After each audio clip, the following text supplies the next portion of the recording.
Your Life in Sex Island, Chapter 4, Illustrious Immigration, page 92.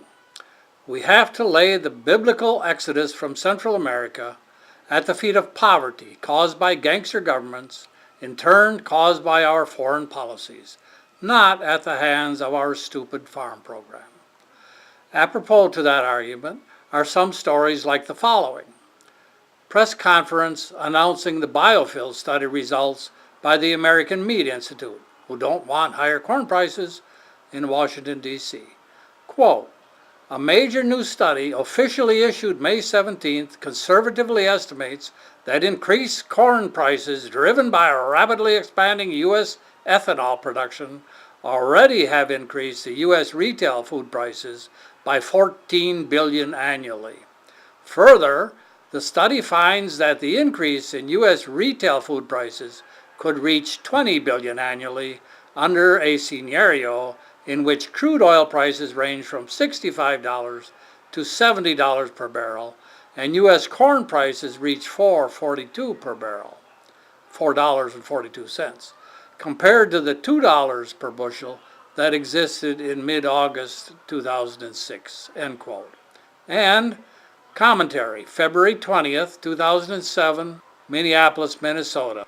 Who's Afraid of the High Price of Corn by Jim Harkness. Quote, listen closely and you can hear a growing roar of worry about the high price of corn, increasing from $2.60 per bushel last year to near $4 a bushel now.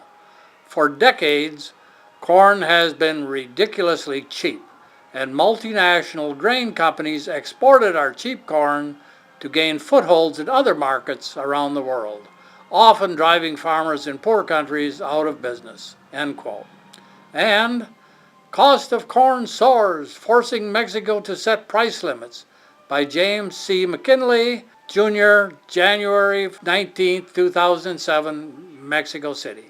Quote, facing public outrage over the soaring price of tortillas, President Felipe Calderon abandoned his free trade principles on Thursday and forced producers to sign an agreement fixing prices for corn products. Continued quote, skyrocketing prices for corn on the world market have pushed up the price of the humble tortilla, the mainstay of the Mexican diet, by nearly a third in the past 3 weeks, to 35 cents a pound in Mexico City and even higher in other parts of the country.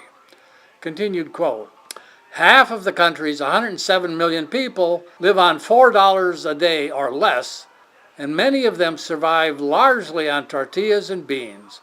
The price increases have riled the public to such an extent that it has created a political storm that threatens to swamp Mr. Calderon's fresh presidency. Continued quote, last week, the president tried to contain the crisis by allowing more corn products from the United States and ordering an investigation into whether corn distributors were colluding to manipulate prices. But the public outcry continued, and the central bank warned that the rise in corn prices would push the price of other staples up and feed inflation. On Thursday morning, Mr. Calderon, a fierce advocate of free trade in last year's campaign, let the hammer fall. He announced that he had reached an agreement with the major businesses involved in corn products to stabilize the price of tortillas at a maximum of about 35 cents a pound.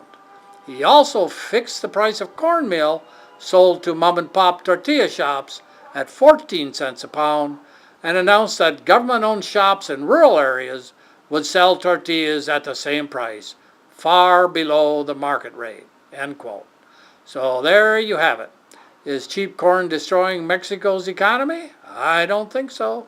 Is cheap corn forcing Mexicans to flee northward? I don't think so. Is cheap corn bad for Mexicans? I don't think so. So we know for sure we, the United States, you and I, did destroy their economies with no reportage, no apologies, and no regrets. But we did not do it by cheap food or free trade. We did it by murdering moderate, modern rulers and reinforcing regressive, repressive monsters. It's the American way. Purchase the book now by clicking on the link in the description below.